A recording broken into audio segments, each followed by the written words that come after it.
Mate, what's going on? Hello, hello. We can't hear you, Mark. You're on. You're not on mute. I don't know. Hello. Hello, I can hear you guys, but I can't hear Mark. A second. How's my audio today? Is it terrible as usual? You Sounds sound better pretty today. You've got the good. right microphone selected today, I think. I think so. I'll bring it a little bit closer. How you guys been? How's your Mark, week we been? can't hear you, Mark. Hello, Now we can. how you doing? Good. Slick as ever. Yeah. Welcome. Welcome everybody to another niche lifestyle show. Let's see who we got here already. We've got Daniel, we've got Chris, we've got Demonstrate. Oh, did this before. Demonstrate. I did that good last time, didn't I? Domzan Raid. Yeah. Bill, we got Adrian, Carly, Martin, we got Sam, and we got Walter. Welcome everybody. So today we're going to be talking about what we learned from making money online. That's the plan. As if you've not tuned in before, it's pretty laid back, pretty casual. We have you taking some photos, Alex? No, I'm trying to get my light working. I think it is No, working he's taking now. some photos, some selfies. No, I'm trying to get it's better. I think that's better. Yeah. So you've been here before. This is a pretty just a lot of chat about making money online, essentially. And chit as well. And chit and chat. But yeah. So if you are new around here, don't forget to like and subscribe. More people get like and subscribe, and more people have on the stream, which will makes it more interesting for everybody. So hope to do that. We'll give away some merch at the end of the show if we get enough likes. So 35 likes, and we'll get some give away some merch at the end of the show. So as I say, today's show is about what we learned from making money online. But first of all, how's your week been, Doug? It's been good. Very good here. I can't remember if I told you guys, but a couple weeks ago, things were just a little busy. And each day I was like, this is too much. So I realized, hey, I control that. So I cut it down. So the last 2 weeks have been much more leisurely. This week has been great. Yesterday, I had an interview with one of my friends. We record down here in the studio behind me. So that was pretty fun. Recorded for like a couple hours and then did my live stream. So that was like the busiest day. And today I got this, and then it's pretty free after that. So yeah, things are going much more calm. Sounds like my kind of day. Sounds good. Perfect. Well, not my kind of day. Sounds like I'd like my kind of day to be. Oh yeah, I control it. You're right, Doug. Yeah. I need to remember that. Alex, how you been? Good. Been up in Ronda at the weekend. Not Ronda. There is a Ronda in Wales, isn't there? But not that There one. is. It is. The Ronda here in Spain, which was fantastic. Never been up there. Right up in the mountains. Fantastic views. Good time with the family. And apart from on the way back, it's a very windy road on the way back, and my two kids suffer from car sickness. So that hire car's a write-off now. But other than that, it's been good. Work-wise, good stream yesterday.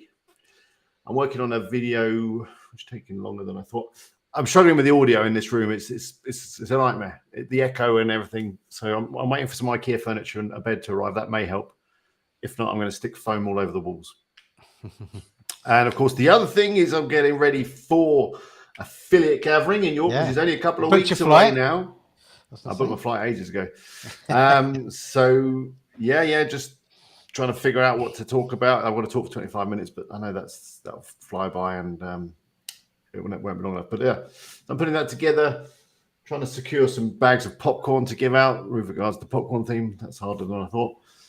And yeah, and there's a couple of tickets left for the WP Eagle Fringe event, literally only a couple.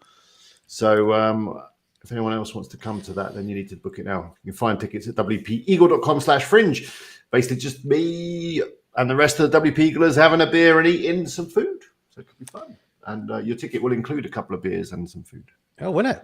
Very nice. Unless you have allergy requirements, because I've not considered that. So if you do, then sorry. Well, we booked 2 more on yesterday. We've got 2 more of our team coming, so there's gonna be 4 of us coming. Fantastic. We've got 2 Be more, like 2 a more on. niche website builder takeover. Well, you overlapped with Ricky's fringe event, didn't you? So I think me and Adam are going to that because it's like a dinner. Oh yeah, so we're Yeah, I'm sure his will be much more civilized and formal. I don't think Ricky even drinks, does he? Oh gosh. Oh, we're going to swap then. We're coming to yours instead. Just swap it out. Bin that Well, off. coming to yours after. I think his finishes at 9. Yeah, and we'll be mine's on like the at 9 after party. So you have a Yeah. nice dinner around at Ricky's and then come around to mine. So we were at Brew York. You know, they've got like 40 different beers or something. Doug, you'd love it. Never make it out. Well, what have you two been up to anyway? You busy people. Well, work's busy as usual. Nothing really changes there. And I'm getting ready to go on holiday next week. So on Monday, I'm flying to Bulgaria for a week, which I'm excited about. Although Bulgaria. my little boy come home from school today with suspected tonsillitis. So we'll have to try and get that solved before Monday. Otherwise, Gargle not some gonna be a great salt holiday. water, it'll be fine. Yeah, he's got an appointment with the doctors later. So Bulgaria, is that like snowy, mountainous? What is Oh, Bulgaria? no, like? it's like a beach resort. Oh, okay. so I think it's got a bit of nice both, weather. actually, isn't it? Yeah. And then I'm ashamed to admit this because I was telling Mark earlier, I fell for one of those text message scams this morning. Like one of the things your dad would fall for. Yeah. So Was it a parcel that was waiting for you, or what you need to recheck your bank Yes, card? literally that. So I ordered new t-shirts yesterday and I paid for next day delivery to deliver them today. And it was coming, Hermes is rebranded to like a company called Every. And they were being delivered by Every. And I woke up this morning to a text message saying, from Every, saying, we've got your parcel, but they didn't pay enough postage. Click the link and pay the £1.34 postage to have it delivered today. And it was literally 6:30 when I woke up. I was like, oh, okay, I need them for holiday. Clicked it, put my details in. I come to work and I'm sitting on the computer. I'm thinking, that doesn't seem right. Like, that just doesn't sound right at all now I've thought about it. And then I Googled the wording from the text message and it's a scam. Like, they just took my details. So I had to go to the bank and cancel my card and all kinds of stuff today. And how much did they take out your account? £1.34 for the postage, but they took my details as well, right? They took my name. So they'll charge it again later. Now they know it works. Yeah, so I had to cancel it straight away, basically. And now, how is that? Is that coincidence? That's what I said. And Mark said you must be like the 0.1% of the people they target who has ordered something from them, and then they get the message of the same day and fall for it. Yeah, I don't know. I was so upset with myself. Like, my wife is making fun of me this morning. She's like, yeah. Well, deservedly so as well. I know. So yeah, they got you right time, right place, right time. Your guards down. You're still sitting in your pants, getting out of bed, and yeah, exactly. So yeah, that's my day so far. Been a good day. we're gonna do going well. You're waiting for new bank cards. Yeah. Before you go to Bulgaria. Yeah, I know. Yeah. So we won't have Adam on next week's show on your channel, Alex. We were man down. But so it was bank holiday. Was it bank holiday for you, Doug, on Monday in the US? Or was it no special for us? Special for us. I thought No, it was holiday here in Spain as well. It's like May Day. Everyone celebrates May Day, right? It's like summer's about to start. ours is later. Ours is Memorial Day at the end of the month. I know we have another one at the end of the month too. In fact, we got 2 for the Queen's Jubilee as well. Lovely old Queen. Give us a 4-day weekend again. Yeah, I think it's great. Let's celebrate while everyone in the UK can't afford food or heating. Let's celebrate that rich woman who's got 10 palaces and a big crown. Is it really called the Queen's Jubilee? It's literally called the Queen's Jubilee. Yeah, it's the Platinum Jubilee holiday. This one. It doesn't come every year. Big one, a special one. But hey, everyone gets a day off, so that's fine. Cool.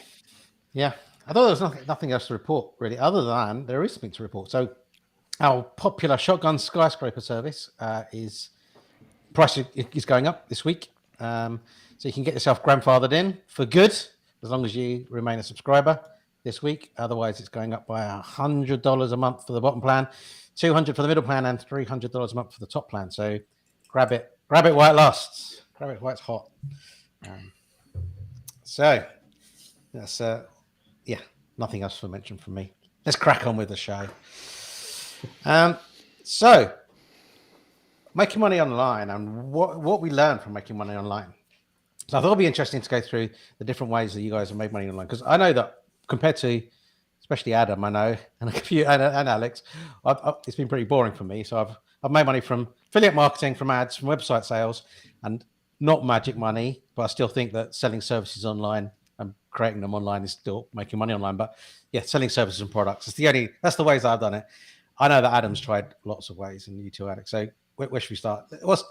Since I mentioned Adam and Alex, and I know you have done it, Doug, as well. There's lots of ways that you've kind of taken over the past. So let's start with you, Doug.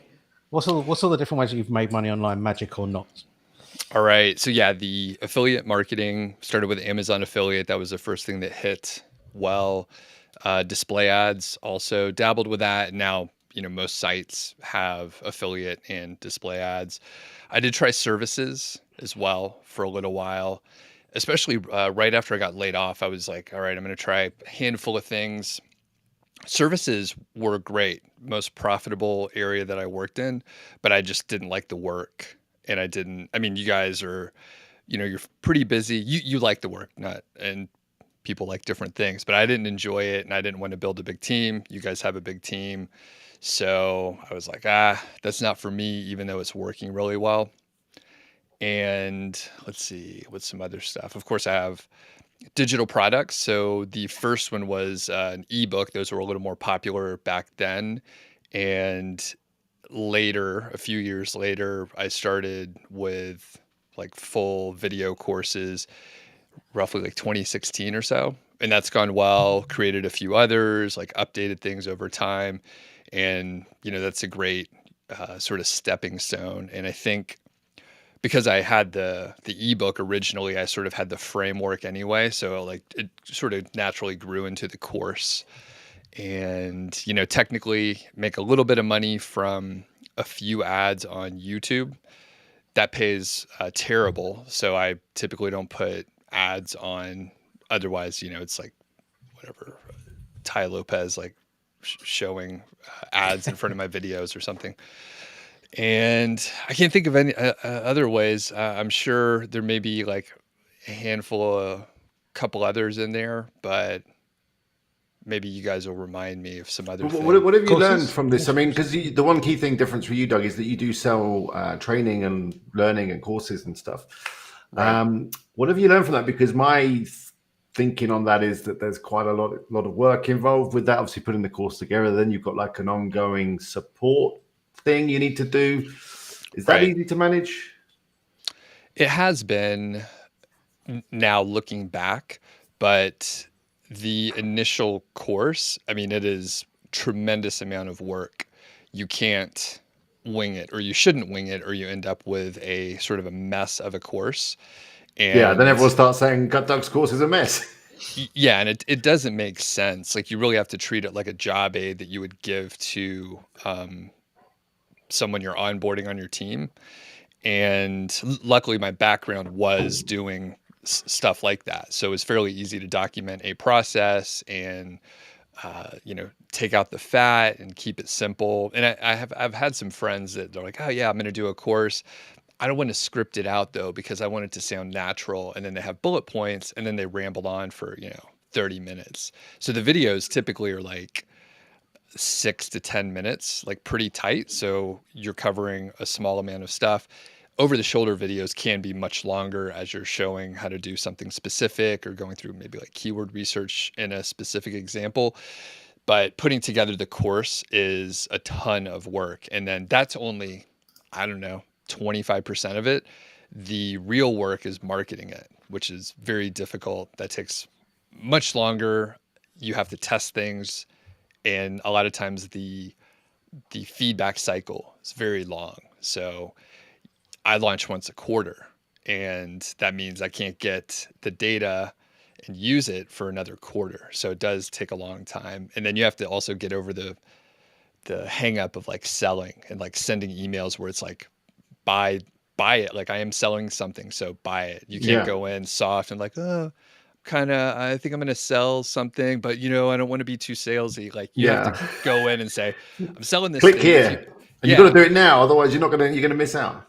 Yeah, and there's a lot of hangups because I don't have a sales background, but eventually you get over it. And then as far as the support, at one point I had a VA that helped out with support, and we have a database of common questions and answers. And again, it's just like systems, processes, templates, repeatability. So it was pretty straightforward, and it was only maybe like 5 to 10 hours per week. And then as I've gone through and I'm like, I want an even smaller team, I decided I'm just going to do the support, and it's pretty straightforward. But overall, yeah, it's a ton of work. And if you go, watch people that are selling courses on courses, then they're like, oh, it's so easy. In 2 weeks, you could set up your own course, even if you're not an expert, and make 10K your first month, like all that kind of stuff. And it's much harder than that unless you have like a teaching background or something. So yeah. So did I deter you from doing that? Yeah, definitely. It's profitable. It's pretty profitable. Yeah. Yeah, it's kind of it's a lot of time, isn't it? And then I guess it's the return. Well, I guess that's one of the big things I've learned from making money online is that it takes time and it does take a lot of work. And as you say, people like Ty Lopez and other people in this space like to package it up as it's easy. Once I tell you the secret sauce recipe, just copy what I do. It's easy. Find a niche, build a website, put some content on, bosh, you're making money. It's so easy. Of course, we all know it's not easy. And even if there is a formula to follow, there's a lot of variables within that formula that, you have to figure out for yourself. Yeah. And we'll come to it. I don't want to monopolize too much in the beginning, but you got to get the people in the door. So like, I understand like making it sound easy, but the problem is like people hear all the other stories that we're talking about, and it's like everything's fast. Everything's really fast. So if they're expecting that and then they don't meet that expectation, they're like, this doesn't work, I'm out. Where if it's a scam. Yeah. And it's like 6 more months, they would have been there. Like they just didn't know. And that's why, some companies, they have like done for you sites, but they're like, we'll buy them back, because if you've done work on it for a year and then you were just too impatient, like we'll buy them back, you take a loss, and then, well, they're going to resell it. It was about to a month later it goes. Yeah. They'll resell it at a higher price, basically. So they're getting a margin on both ends. So, yeah, I think, Phil's onto something. I think so. That's a good one. That's great. I've heard it works occasionally as well. So yeah, if you want to make £1.65 or whatever. Yeah, just test the account with the £1.65, and then that's when you empty it out. When you credit debit 1,000, and then that guy was just on the way to garage to get a car with Adam's credit card. Yeah. Well, I mean, with Adam's bank balance, you might as well just go straight up the Mercedes dealership, I guess. Cool. Domainer, like, I'm pretty What sure is a you domainer? guys- Is that someone then who scoops up domains and then resells them? Yeah, just buys them for the names generally, not for necessarily the SEO value. So it's scooping up, buying names. And then Do you remember, like back in the early brandable noughties, names, people right? Or short domains or brandable domains, I think, isn't it? Yeah. Or one-word domains usually, I think, is what, like the holy grail of domaining, I think. Well, yeah, but you can't get them anymore unless you're paying someone for them. Yeah. It must be hard now. I was just going to say that back in the days, back in the early noughties, that was, rich pickings. Because there were so many domains still available, and there was people like registering, company names, and I think they called it cyber squatting back then, and then selling them on to the owner of whatever trademark it is, and somehow getting paid for it and not getting sued. I think now you would just get sued, I guess, if you just registered a trademark and then tried to sell it to the trademark owner. Yeah. But that used to be a good way to make money. But I guess it's looking for opportunities. Maybe even, I don't know, keyword-rich domains. That's not even relevant anymore, is it? I don't know. Yeah. Well, good on you anyway for domaining. So Robin's not down for a lot of work. Yeah, there's this really quick way in 24 hours where you can, make a fortune and retire. So there's always work involved. Okay, so Alex, Tell us some of the ways you made money online. Okay, what have I learned?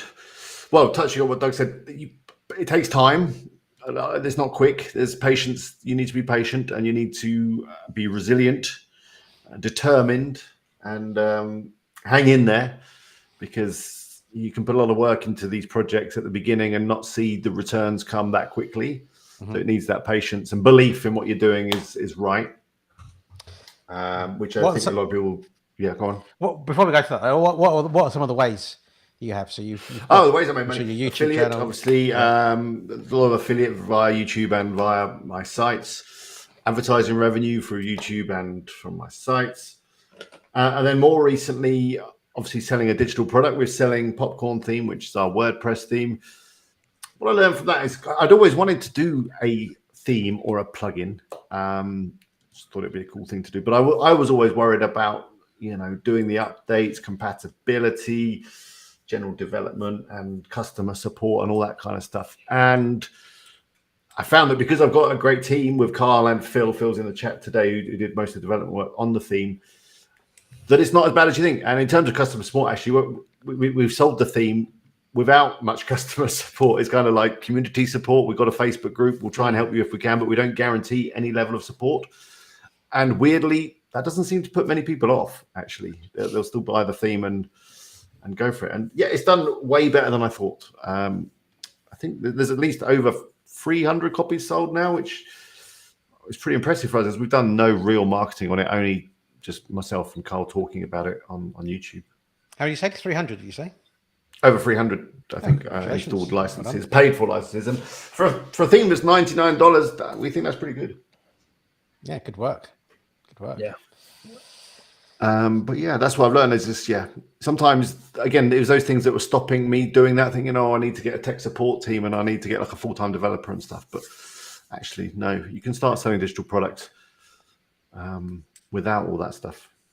T-shirts, you've done that. Yeah, I don't say I've made any money from that. I give most of them away. I mean, I have tried the drop shipping and selling physical, and that never really worked out for me. I've found that too difficult somehow. Not enough margin.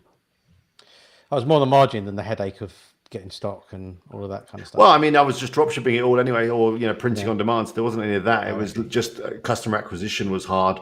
I thought, easy, you just design some stuff, run some ads on Facebook, and you're printing money. But no, it doesn't quite work like that. Yeah, I think you got to get into the right. You get lucky sometimes. I think not all of those will work. Some of them will, especially that print on demand type stuff. You got if you catch up. If you get a good product and you find the right audience that you can reach via something like Facebook ads at a reasonable cost, it would probably work. Yeah. I thought you'd gone through a few more ways of making money online. Well, I mean, I bought and sold some websites a little bit, but now my main focus is affiliate, is ads and Popcorn Theme. I've tried selling ebooks in the past, and I have tried selling ready-made websites, that kind of thing. Selling hosting, that kind of works as well. That's a bit of a trickle. Like not being an affiliate, but selling WP Eagle hosting, which is of course just Phil's hosting rebrand. But all of that stuff I'm not too keen on, because a bit like what Doug said, it involves clients and work and customers and stuff, which I prefer the magic money where you don't have any of that stuff really. Yeah. Cool. So making a theme is thumbs up. Yeah, I like the theme, and the theme's really good as well. So I mean, what's not to like? I think what we need is like someone like Phil to be there to when things break and stuff, right? Yeah, you just need a good developer that you can work with. I mean, before I considered like hiring some people in India or on Fiverr or something to get it done on, that would have been a nightmare probably. Yeah. I've never sold services on that, but I often think that if all goes wrong, I could just sell YouTube thumbnail design on Fiverr and I'll be fine. Yeah. Using Canva. Isn't that the way Spencer did Link Whisper though? He didn't work. He just hired a developer from Upwork, didn't he? Yeah, it kind of feels like that when you use it sometimes. And Longtail Pro too. I think both of them. Yeah, because he's not a software guy. He was like a finance banker guy. So I think you can make it work. I imagine there's a lot of frustrations along the way of one, explaining your idea to just a developer that's never worked in the space before, doesn't understand the audience, and then two, like, what happens if they just disappear? And then, or what happens if they take the code? I don't even know how you protect yourself against that kind of stuff. Yeah, I think he did some podcasts like talking about Longtail Pro, like the early days. And I think he ran into some issues where like he didn't specify that he owns a source code or something, and there were some headaches around that. I remember now, yeah. But yeah, I think technically you could do it. And I think there's probably like, shops that can do a much better job, although they'd be way more expensive. So moral of the story is find Phil, basically. It's good if you can find someone you've got a good relationship with, and you can just say, okay, we'll work on this. We'll just split the revenue 50-50 or 30-30, whatever, if you're in a free. I think that works better. Well, especially for me, because Phil does all the work and I just have to talk about it on YouTube. Yeah, we before you created Popcorn, actually, we nearly created our own theme, and then we ended up buying one off a guy. We thought, oh, this is perfect, exactly what we want, and then we bought it off him, and then it turns out like he was selling it again the next day. Hang on, I was like, oh no, he's like, oh no, I'm selling it multiple times. Like, what? We just paid for it, and but anyway, it was shambolic, so it was a mistake, so we didn't do that. And then you guys, and we were talking to Phil at some point, and he was like, oh well, I'm doing one with Alex, and and I was like, okay, well maybe we won't do one after all. Well, I mean, I was inspired a bit because obviously Ricky and Jim, they brought out their theme with a lot of fanfare, acabado. Yeah, acabado. Is that a Spanish word? Does it mean finished? It does. But I'll be interested when I see Ricky in a couple of weeks to ask him about how that's going, because you saw like loads of sites running that theme and then it kind of fall away a little bit. And I'm just wondering how they got that developed. And then there is the ongoing development. If you're selling it for a reasonable price, people do expect updates fairly regularly. And they do. And just keeping on top of that, I guess, especially if you're not in control of the development and you're using, I don't know, guys off Upwork or whatever. Didn't Ricky say recently that they're not going to update or continue developing the theme? Am I making that up, or did I see that about a couple of months back? I don't know. I don't know. As Phil says, a theme is never finished. And Stuart there has got a great idea for you, Adam and Mark. I know, I saw this. You need a tomb raiding product. You just press a button and it goes, bosh, there you go, and it does it all for you. Well, it has crossed our mind, actually. I mentioned it. We have talked about it. Yeah, we've talked about it. I mean, I guess if people want it, then maybe we'll do it. But like, yeah, speak to Phil. It's definitely possible. It's definitely possible. So yeah, something we thought about. I mean, tools are great, and I think, if you really wanted to make a ton of money, selling software as a service is a great way to do it. Yeah. The guys at Ahrefs and those and SEM Rush, they must be raking it in, the kind of money they're charging for these tools. You say that, but SEMrush is a public company, so you can see their accounts, and they haven't made money for years. So, well, the prices they're charging.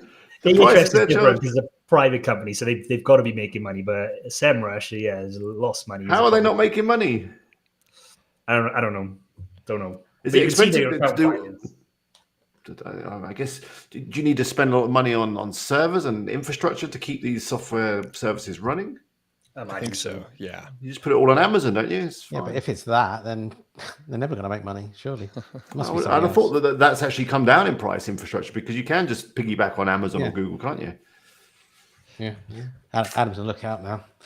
I am. Yeah. Akabada does mean finish. But in the meantime, I've never done rank and rent. It's something I nearly did a couple of times when I had some ideas, but then it fell through. But you guys done that? What is rank and rent? For those okay, so if you don't know what you're talking about.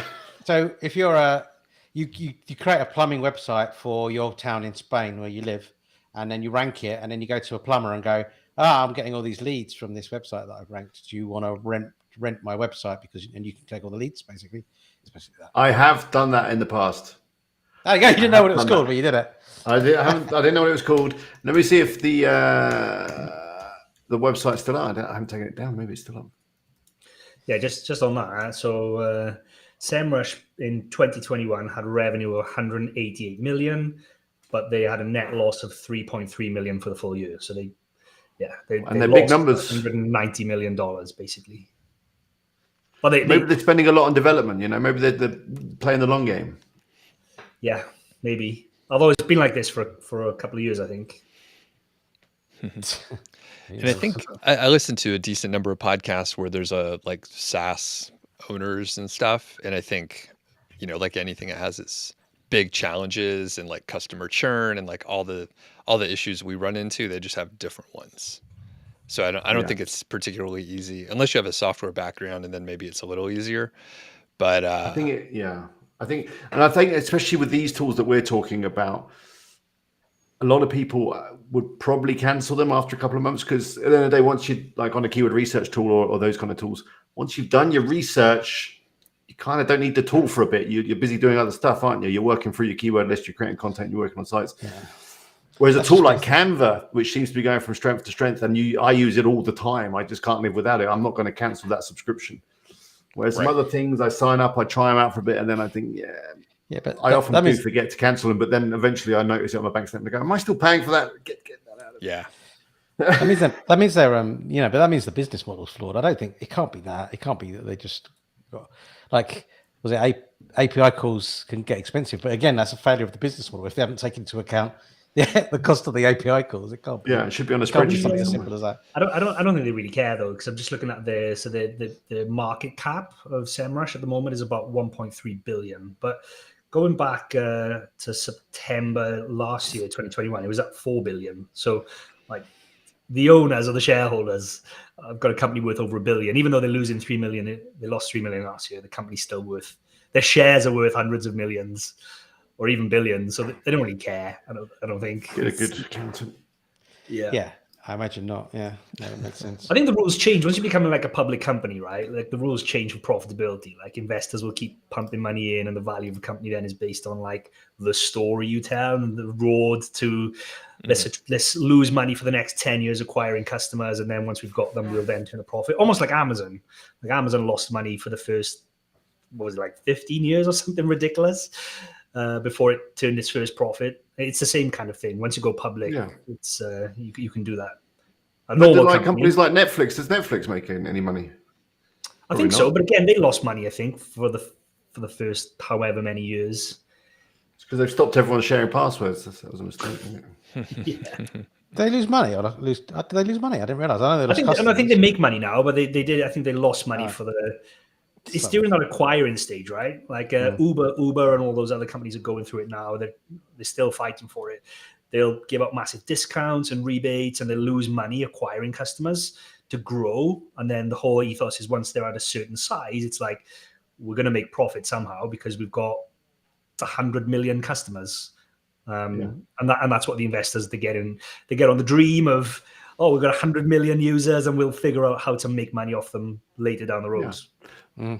Definitely Netflix did that, and because they spent so much money on creating content, they offered it at a low subscription. But then when you do have 100 million customers, exactly, then you put your prices up, which Netflix do every 6 months or whatever. You add an extra couple of dollars a month. Suddenly you've just added a massive load to your bottom line just by putting the price up by $1 or $2. Exactly. Huge, yeah. Anyway, so have you ever considered software as a service, Doug, or a theme or some plugin or some tool? Early on, because my background was software project manager, so like I knew the pieces. So I was like, later on I'll do that. But then I was like, it seems much more difficult because of like the stuff that like I said, I listened to some podcasts that they have the founders on there, and I'm like, you know what? I don't want to do that. Sounds like a big team or blah, blah, blah. I know you can do it a different way, and then as time went on, I was less ambitious overall. So yeah. So now it's too hard. So I know Netflix lost 200 subs in Q1. I saw, I don't know if anyone else saw it, like a graph showing that the curve got steeper as COVID came along, and then it just leveled itself back out, but it was still growing at the same trend line. I'm not sure that it's just, we'll see, I guess, in the next quarter whether that continues. COVID must have been great for their business. Yeah, everyone was just signing up for every streaming service. They just needed the content. But now they're not happy because if they just carried on the same trend line, it'd probably be fine. But now they're cutting shows and everything because COVID's gone away. So yeah. maybe they want another pandemic back. No, there's a theory for you, like a Netflix responsible for bringing in new pandemics. Right. So, Adam, you've made money online a few different ways, haven't you? Yeah, I've done a couple of different things. So I've definitely done the print on demand phone cases mainly, and I could never make it quite profitable, so I broke even on most of the things I ran there. But I tried everything from funny cat phone cases, all running adverts on Facebook to a Shopify store. So everything from like funny cat phone cases all the way through to like niching down to like nurses and making designs specifically for nurses and doctors and dentists and all kinds of stuff. And some of them were profitable, like the individual cases, but I could never overall make them kind of profitable. But the other thing, which I was just looking back through, just back on that, did you buy a course on that or anything, or did you just figure it out yourself? I just tried to figure. So I'd had some experience running Facebook ads. I mean, I've got a lot of experience with Facebook ads, and I can make them profitable for clients often that have an e-commerce store. But yeah, I could never make it profitable on drop shipping. But often with ads, you do have to burn a bit of money to find that profitable product and that profitable targeting, that profitable ad copy, don't you? Yeah, that's it. And I can't remember how long I did that for. It was like a couple of months. I've spent too much money. I need to stop. Pretty much. Crazy cat phone cases, basically. And then you'd have the whole issue of someone would order a phone case, and then because it was print on demand, like sometimes it would take ages to arrive, and then they'd message the store saying like, when's it going to come, and they want to cancel their order. So even when you do get a couple of sales, like one of them would be like, I want to cancel. The other one's like, it's taking too long. Just a headache. Yeah, I don't like headaches. Nah. And then and another way I made money on it is I just pulled up my Skimlinks account. And so this was back in 2017. So from October 2017 to around May 2018. So it didn't last very long. I made £17,400 with affiliate links on Facebook. So you can go and have a look at my page. It's called Adam's Money Saving Deals. It's on Facebook. It's got about 26,000 followers, subscribe, like people following the page. And you can see in there every day what I would do is I would go on to towards the end, it was just prettylittlethings.com, like a clothing brand in the UK. But before that, I was going on to other sites and looking what deals they had on, and then generating the affiliate links through Skimlinks for that specific product. So if there was a bikini that had 70% off that day, I'd generate an affiliate link for that bikini, and then I'd load it into Publer, like a scheduling tool. And then throughout the day would post out like 5 or 10. There it is. So if you click on the post, so go to the home. The home. It's home yet? No, go back. Okay. Home on the tabs. Oh, yeah. Yeah, that's it. Yeah. So yeah, you can see the post there. So there's like a premium white beaded bandage pool bottom. Like if you click it, I bet it was on sale. It might still be on there. I don't know. This one? Yeah. It won't be on there. Oh, it is on there. So yeah, so it's out of stock. It's out of stock. Like it's not there anymore. But it was things like that which had like massive amounts of money off every day. And basically the whole premise was get people to like the Facebook page and then automatically load these up. So I'd start a spreadsheet every day. I'd load up like 10 or 15 of these links and products, upload them to Publer, and it would automatically schedule and post them throughout the day. And that worked really well until whatever happened in kind of May 2018, like the Facebook page just started getting no reach, like, or very little reach. And then it just... Because Zuckerberg wanted you to pay for the reach. Yeah, and it wasn't worth my time making that spreadsheet of 20 products a day and uploading them to Publer and all that kind of stuff. But then paying Facebook to get some reach and But for sure. How did you build up those 26,000 followers? Did you pay for them, or did that build organically? Yes. So I'm also looking through my ad account, and the Facebook and the data in Facebook only goes back to 2019, so I can't see how much I spent, but I definitely had adverts running for it. I'm looking at them; they look horrible. I'll share my screen and show you.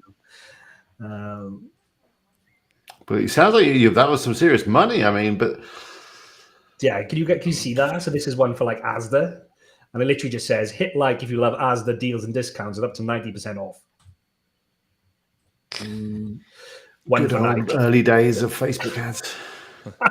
Yeah. So, I Because don't know now how- they wouldn't let you run that ad. They'd say you're using a logo without authorization.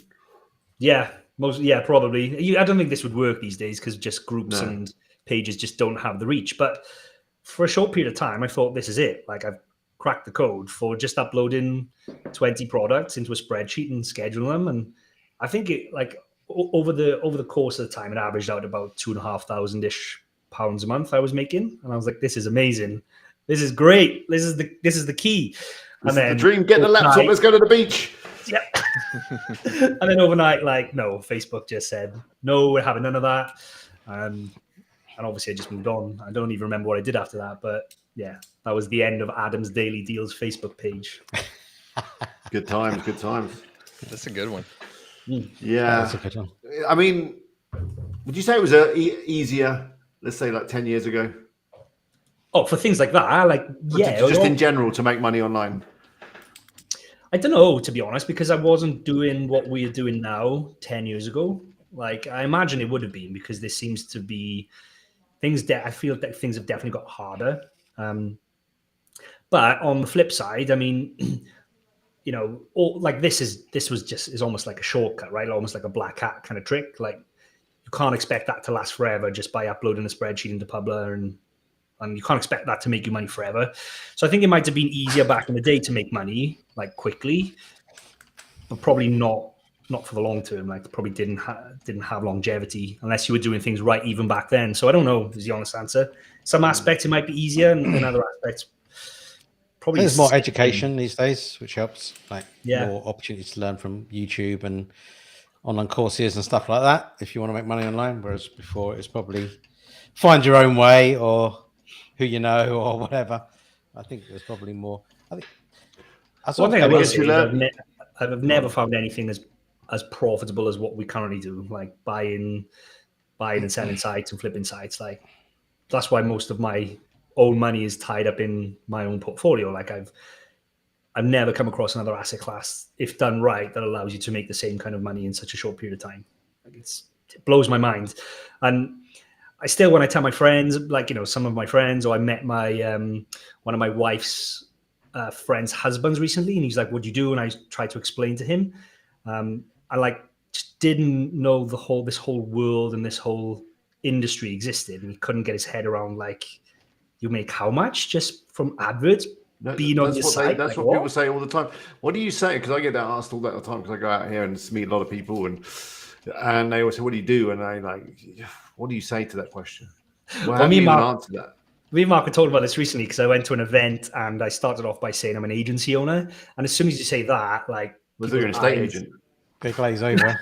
I was like, I own a digital marketing agency, and like people's eyes glaze over. I think that people just assume like you're a one-man band or you make websites for like Dave the Builder or Paul the Roofer kind of thing. So then I changed it up and started saying I'm a website investor. And then the conversation changes. They're like, oh, like they're interested. They want to know more. They've not heard that before. That triggers something. They're like, curiosity goes ding. What did he say? Yeah. So that's what I say now. I'm a website investor rather than an agency owner. Yeah. Okay. What do you say, Doug, when someone asks you, what do you do? Right now, I say I do podcast and YouTube, and that's easy enough for people to understand now. But And I bet the next question is, they go, really? What? And you can make money out of that? Yes, that's exactly it. Because they may know someone who like started a podcast or something that did 10 episodes, or YouTube, or they're like, oh, I was thinking of trying it. But yeah, the website investor is pretty good. Or, you know, I have a few websites. I have some friends around here. They're like truly retired and, you know, roughly our age. And that gets, you know, weird looks also if they're like, yeah, I'm retired, and they're like 30 or something. So that's tough. So usually they're like, I do some consulting, or like, you know, I have a web, like some people don't have anything going on and they do just say they're retired. But yeah, the podcast and YouTube, people now understand that. But even just a few years ago, people would have been like, what is a podcast? You couldn't say that. Yeah. Yeah. I can't wait till I can tell people I'm a full-time golfer, part-time playboy. Like that's my aspiration, and that's going to go on my card. You have cards? Not yet, but I will when that happens. Yeah. Definitely.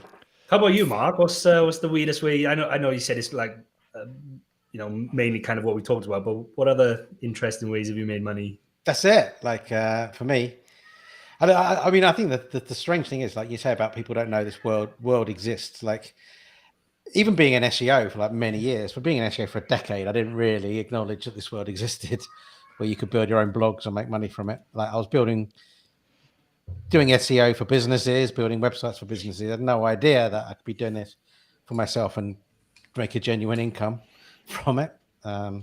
So yeah, like it can be right in front of your face, and like you not realize it exists. So it still doesn't surprise me, because I think we've all had that light bulb moment where we went, "What? What the? How much do you? Yeah. How much can you sell a site for?" Like, and like, yeah, and then like suddenly, like I don't know about you, I just went deep into the rabbit hole. Like then at that point, it was just like, what the heck? Like this is a real thing, and just went through, listen to every one of Spencer's podcasts, listen to, it just went deep and read every blog, and just like for weeks, and then didn't come out until I was like, okay, I've got everything I need to do this. I've got all the skills to do this. I'm going to get going and never look back. Yeah. That always amazes me.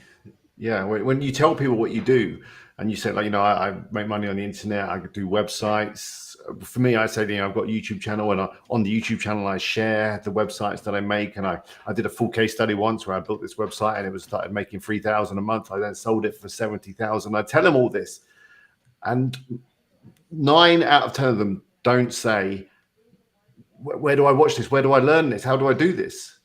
They don't seem to be intrigued or want to go down the rabbit hole. They hate their job, or they hate whatever they're doing. And I've just told them exactly what I do, and that I share how I do it for free. And you can learn it. And I'm not clever. I'm same intelligence level as you. You're probably even smarter than me. But then they don't seem to want to. I don't know. It's weird. And as you say, most people don't know about this world, but it's a life-changing world.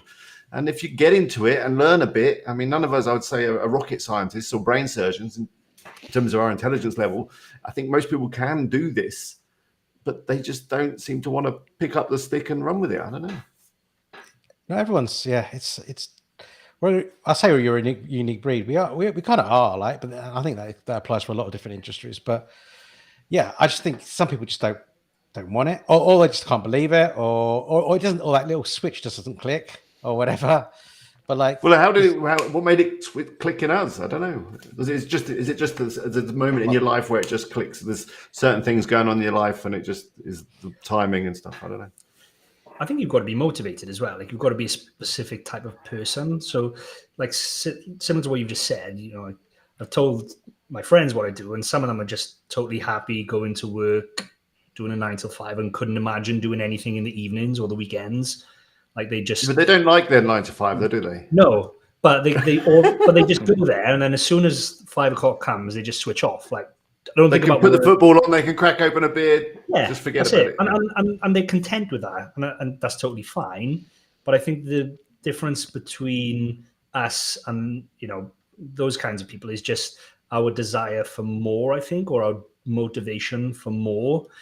Like just turning off at 5 o'clock and then putting the football on and cracking open a beer is nice now and again, but it doesn't fulfill me. No. I want more than that, and neither way is. And I also don't want my day taken up by working for someone else from 9 to 5. That's right. Like a big chunk of the day. Exactly. I think part of it, like what you're saying, Adam, made me think of the 5 people that you hang out with influence you, and you sort of like all gravitate towards like common things. And I think a lot of us, I don't know, Alex, if you listened, I mean, I guess you had your agency and you kind of got into the entrepreneurship space and then eased your way into this. But I listened to like podcasts, like you were talking about, Mark, and I was like, oh, like now these are my people. And I was like part of the community, and like everyone was building sites. So it's like, like I bought in, and it was the right timing actually for me, Alex. It was the right timing to be interested. And I didn't believe it at first, but through enough Smart Passive Income podcast, I was like, well, it sounds like it's working. And I heard so many different case studies and success stories, I was like, it can't be like completely a scam, although it sounded like it. And then over time, I was like, oh yeah, like now I'm part of this group. But it wasn't, obviously through podcasts, I just at a distance became part of the community, and those were the people I was hanging out with through which is why, I love podcasts. I know a lot of people listen to like tons of different shows and they feel like they know the person, which is exactly like what I experienced too. Same deal on YouTube. I mean, especially with live streams like this, where it's not so polished and we're just talking. Yeah. The lighting's, I mean, we've come a long way. Lighting's good. Alex figured out his microphone thing. Let's get this guy some foam. Do they have that in Spain or? Yeah, I can order. We got Amazon here and everything. No, you actually sound pretty good. You sound pretty like I wouldn't notice anything. I'm getting an architect and I'm getting a whole office built downstairs. So when we get there, I'll get the soundproofing and it will be nice and cool. I can lock myself in there away from the family. It'd be good. Yeah. It's good. Well, that's interesting. But yeah, you're right. I mean, Leanne there says, I spent my life wanting more and I could never understand people who are happy with the standard 9 to 5. Not that there's anything wrong with it. But I think Mark is right. They've got a love-hate relationship with the 9 to 5. They kind of love the way that you don't have the ongoing responsibility. I mean, because working for yourself can be terrifying at some point. You have got to find a way to get the money coming in to pay the bills, to feed the family and all the rest of it. So that can be stressful. And, we've all been through times probably where stuff hasn't worked out and it's been a little bit touch and go on the finance side of things. And, you've got to have a certain resilience and strength to be able to get through that. It's not all just, sitting around drinking beer and watching the money come in, is it? There is a lot of work and a lot of mindset and all that stuff. And a lot of people they don't want the stress of that. But then when it comes around to Sunday night and they're thinking, oh God, I've got to go in to see my boss on Monday morning. Maybe that's the time they should start looking down the rabbit hole, the Sunday night blues. But, yeah. Right.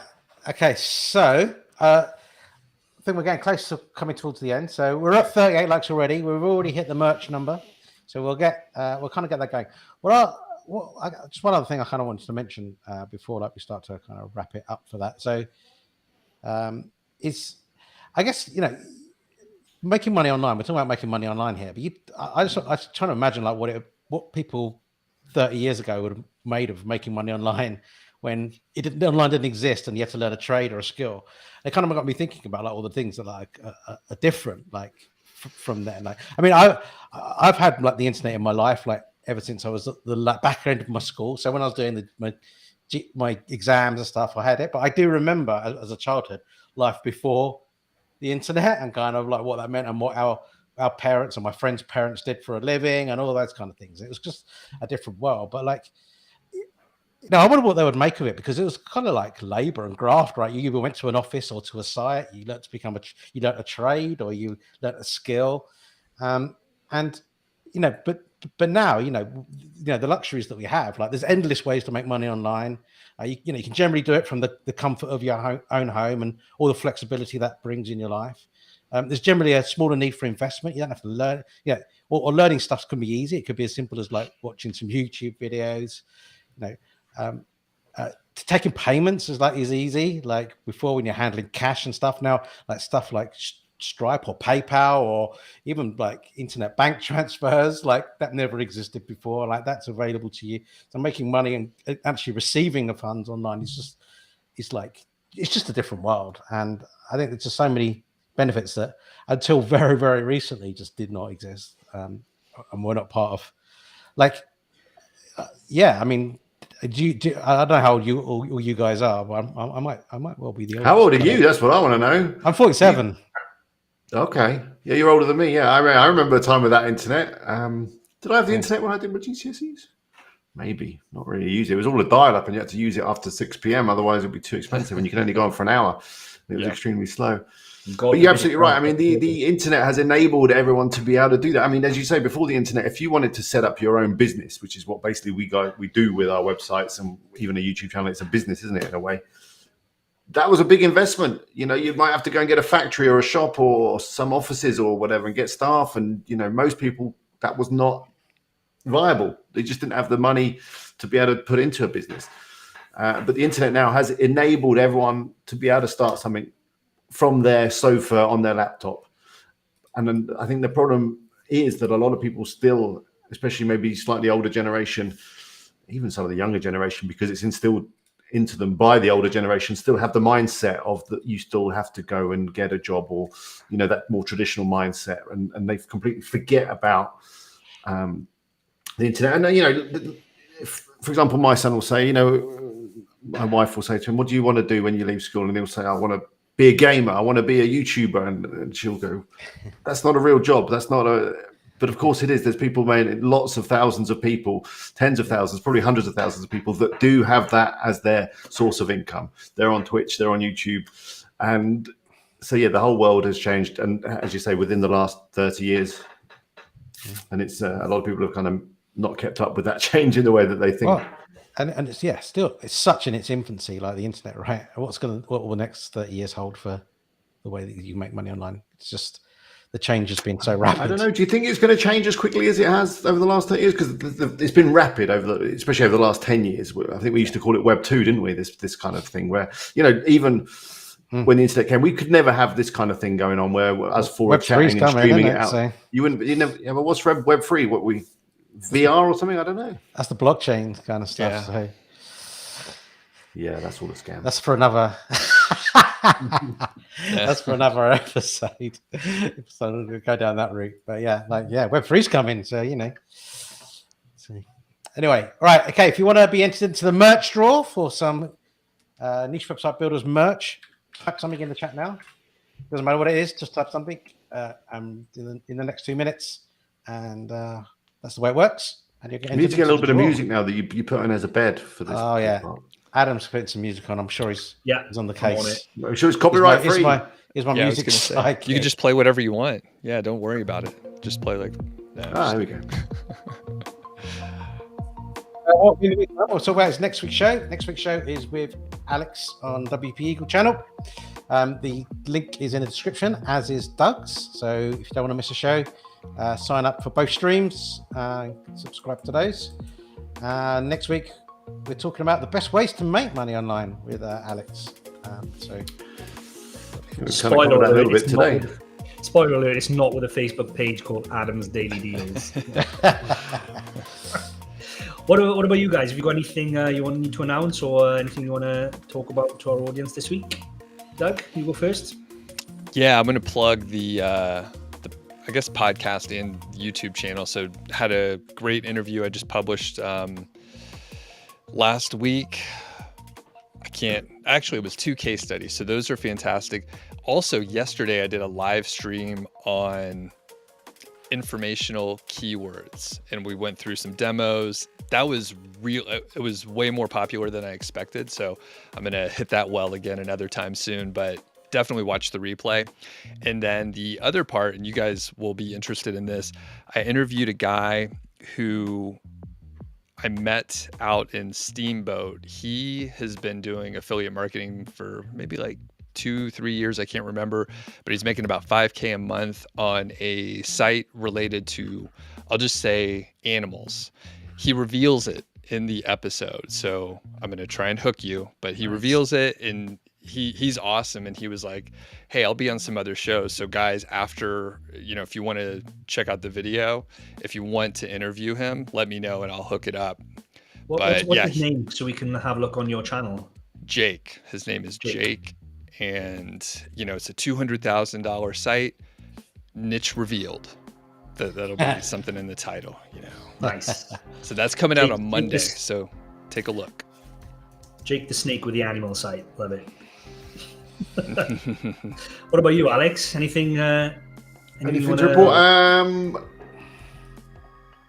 Just get your tickets for Affiliate Gathering. It's in literally just a couple of weeks now. There's only a few left. Go to affiliategathering.com to get them. Also come to my Fringe event, wpeagle.com/fringe. Be good to see you.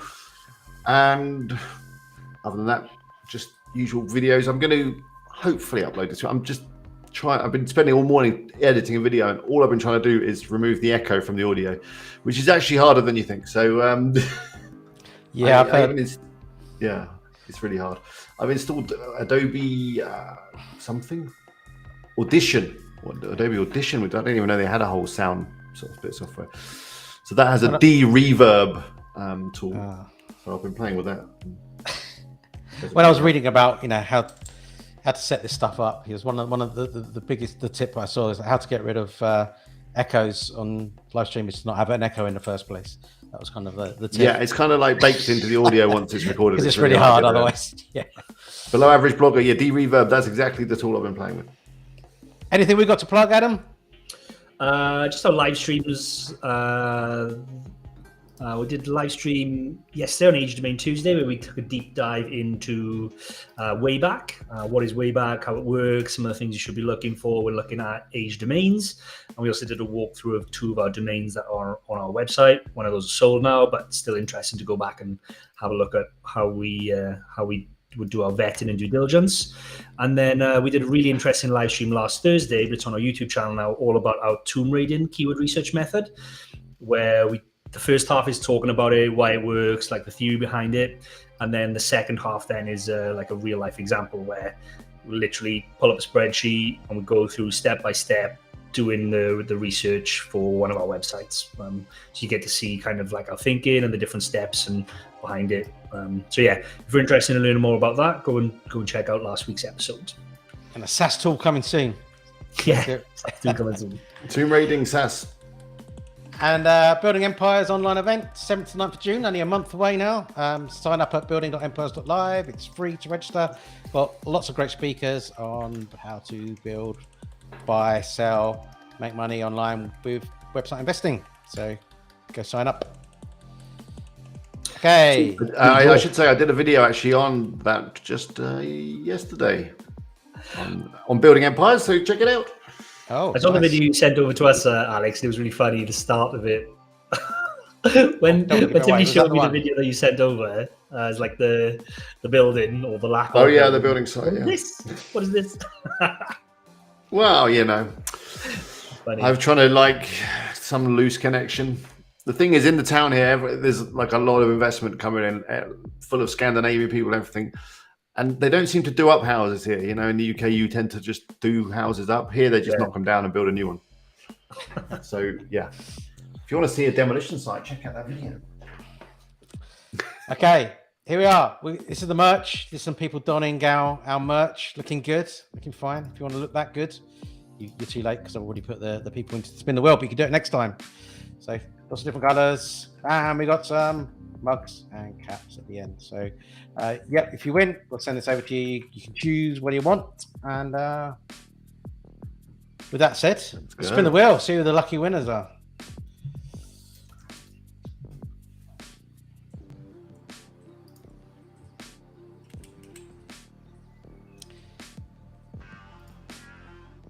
I feel like it's too long, Alex. I set it up to 30 seconds like you thought. It's suspense. Feels long. Oh, is it Sam? Sam or is it Sean? It's going to be Sam. Oh, unlucky Sean. What about Sam? Well done, Sam. Yeah, I like Sam. Yeah. Right. That's only because I know Sean. That's why I was like unlucky Sean. I know Sam. Sam, Sam, have you started yet? I've been talking to Sam on email and she was deciding whether it was a UK site, a US site, and just going around in circles. So we'll only send you some merch if you've started your website. Cool. We'll do one more. Let's do it. Ooh. Double dip. I hate double dippers. I can't. If someone's double dipped a hummus, then I can't go in there. My OCD just takes over. Oh, it might be Sean. You've manifested it. That's going to be Rolf. Is it going to be Sean? Oh, so close. You're going to have to keep spinning it now till Sean gets it. It's Rolf. Congratulations, Rolf. Head over to nichewebsite.builders, the website, and hit us up on the chat or on the contact form, and we'll send stuff over to you. Oh, yeah. And you can get to pick basically what you want, and we'll get it sent out to you as soon as possible. Oh, one more thing as well, just because our email reminded us. on our live stream next week, we're doing Tales from the Community. So if anybody would like to join me and not Mark next on week, our- tomorrow. tomorrow. And you're not here next week, so he would be, Yeah, I'm wouldn't on be holiday joining next you. week, so yeah, that makes sense. You're in Bulgaria. Yeah. So if anybody wants to join me and Mark tomorrow and talk a little bit about your project, anything interesting you're doing, just did they go to the website? How do they? Yeah, go to the website. Again, go to the chat or the contact form. It doesn't have to be anything special. You don't have to be a veteran. You can be a beginner. We're just going to spend 5-10 minutes chatting to you about, like, what it is you're doing, what you're working on. Don't have to reveal any URLs or niches or anything. But it'd be good. We thought it'd be good to chat to a few people. So depending on how many people we get, we'll have 5-10 minutes each and go around a few people, hopefully. Awesome.